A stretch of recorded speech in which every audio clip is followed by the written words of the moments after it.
We are talking Seahawks. We've been pretty heavy baseball, heavy Mariners today, but this is a team that's made a lot of really big offseason moves. They didn't dominate free agency, but they did move on from some key players: Jamal, Quandre, Will Dissly. Jordan Brooks has moved on. Your starting guard, Damian Lewis, has moved on. You brought in some big pieces. Importantly, you actually used your pick at pick number 16, so bump. Let's take a look at free agency, the players that have left and come in, as well as the draft, to answer this question. What message has been sent to Seahawks players with this team's offseason moves? Forget what I think about it. Forget any message they're trying to send the rest of the league. I don't really think they care what the rest of the league thinks. What message is being sent to the players still in this building by what's been done personnel-wise?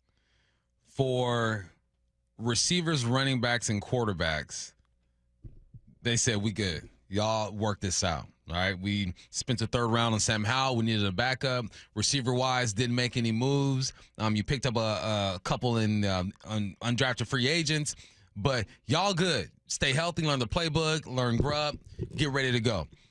Offensive line, they're saying, all right, we got our guys. We have our tackles, but we're also going to draft a couple tackles to compete. We have a center, but we're going to bring in a center to compete. Not really sure how that's going to work out. And then the guards is an open competition. They're looking at that offensive line and saying, we got some pieces, but we're not complete, especially with a guy leaving in Damian Lewis. Y'all got to go out there and prove it. We're also going to bring in some veterans to show y'all how to do this too, George Fant and the rest of the gang. Now, when I look at the corner position, the secondary, I look at the corners, and I think they're saying, Reek, you had a good first season. Sophomore season was a slump. You got to get ready to go and compete. Devin Witherspoon, you're so versatile. We might want you at the nickel spot. We might want you at the corner spot. Either way, someone's going to have to back you up. But don't worry, Colby is still on the roster, and Mike Jackson is still on the roster. Y'all got to go out there and compete. The only person at the corner spot that is safe is Devin Witherspoon. Whether it's corner or nickel, he's the one who is safe. So they told the secondary, y'all got to go out and do your thing. The safety spot is interesting because they went out and they got a couple veterans to fill that void. They did not address it in the draft, whether that be because they didn't see a safety that was talented enough, or they felt that Julian Love is going to be good to go, which I believe. I think Kobe Bryant, I mentioned him at the corner spot, the nickel spot, because we've seen him play every one of those spots, but he's going to compete at that safety. You bring in Kevon Wallace. You got Jarek Reed, who was injured last year, and Sutherland is still on the roster as well, but you brought in Rashad Jenkins. They told everyone that unless we did not draft at your position, it's open. Y'all got to be ready to go. At that linebacker spot, you get Tyrese Knight out of UTEP. You're bringing guys in Baker and Dodson on a one-year deal. That's a competition. In a way, Mike McDonald is still all about what Pete Carroll was all about, which is competition. Yeah. You're going to compete. There's not too many rosters where you look at the starters on offense and the starters on defense and you say, all right, 80% of you guys are good. It's not too many of that because there's always movement going on. Guys are getting older. Guys aren't performing. But I look at what they did and what they didn't do, and a clear message to the guys, the receivers and quarterbacks and running backs, say, you guys are good. Everyone else, you got to come out here and compete. And I like that. And if you listen to how Mike McDonald has addressed the media after his rookie camps or rookie practices, I think you get that feeling as well. Okay, I have a lot of similar sentiment. I'll start with the offensive line. You mentioned the guards open competition. I wrote, oh, well, anyone can get it.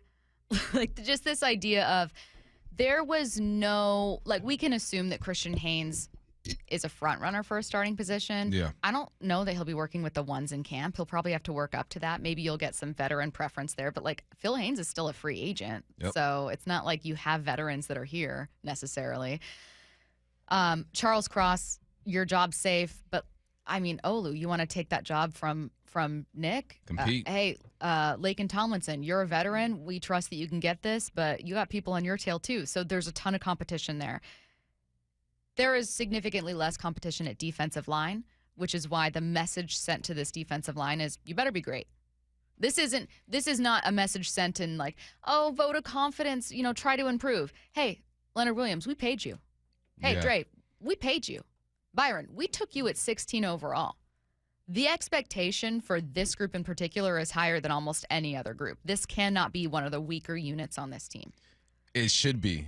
Because if you let's imagine each one of these players at their peak. If they are able to stay healthy and play 75 to 80% of the snaps, Uchenna Nwosu is a Pro Bowl type of guy. If he plays most of the snaps, he gets double-digit sacks. Boye Mafe, now I'm integrating the outside backers to this line, right? Boye Mafe is a guy who's gotten better every single year. He's gotten better. 2 years, right? Going his third year. He's gotten better. Leonard Williams changed this defense a bit when he showed up. Jay Reed at his peak is a good ball player as well. And then you still got Dre Jones. I haven't even mentioned Byron Murphy yet. We're still waiting to see what Cam Young can do. There was, I forgot what site put something out, but they said low-key, the Seahawks are putting together a top 5 defensive line. And someone sent it to me, one of my players, and they said, what do you think, Coach? I go, possibly, but we got to see who stays healthy and who performs. Every team has potential at this point of the year, but I really look at that defensive line and go, if these guys continue to grow or just be who they are when they're playing at their best, this could be one of the better lines in the conference. We'll see how it stacks up to the rest of the league. But, yeah, I'm loving this defensive line right now. But you know how this goes. You got to stay healthy. We lost a couple guys last year, and you got to perform. Better lines in the conference would be pretty impressive in its own right, the NFC, with some really good defensive lines. I agree 1,000% on your take on the corners. Devin's the only safe one, and that's also very important because Reek Woolen was defensive player of the year nominee, had plenty of accolades as a rookie, took the league by storm, tied for first in interceptions, but the message is very clearly, hey, we need 2022 Tariq and not 2023 Reek Woolen. Facts. That doesn't mean you change your name back. You be Reek. You be exactly who you want. But it does mean that you need to get back to whatever it was you were doing as a rookie. You can't get comfortable. There's a couple guys on this team who are comfortable, who are still going to go out and work hard, but they're comfortable. DK, Lockett, JSN. Comfy. We know we'll be the guys in rotation. Defensively, I think Julian Love, Uchenna Nwosu, Boye Mafe, Devin Witherspoon. Everyone else is on that. You got to come out here and compete.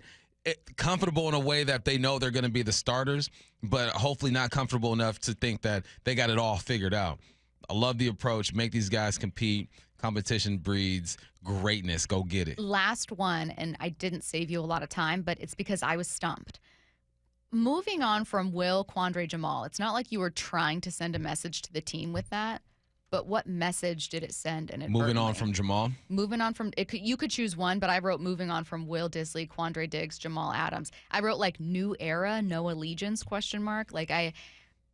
What message would you be left as a player with that? That this is the NFL, and it's rare – that you can go to sleep every night after a game, win, lose, or draw, especially in the offseason, and be like, oh, I'm good. I got to work on me. There's always a young man trying to take your job, and the NCAA does a great job of producing those guys. So as soon as you get old, as soon as you stop producing, they're looking. And even if you are producing, they're still looking. Guarantee you they looked at quarterbacks in this draft. Guarantee you they looked at running backs and receivers.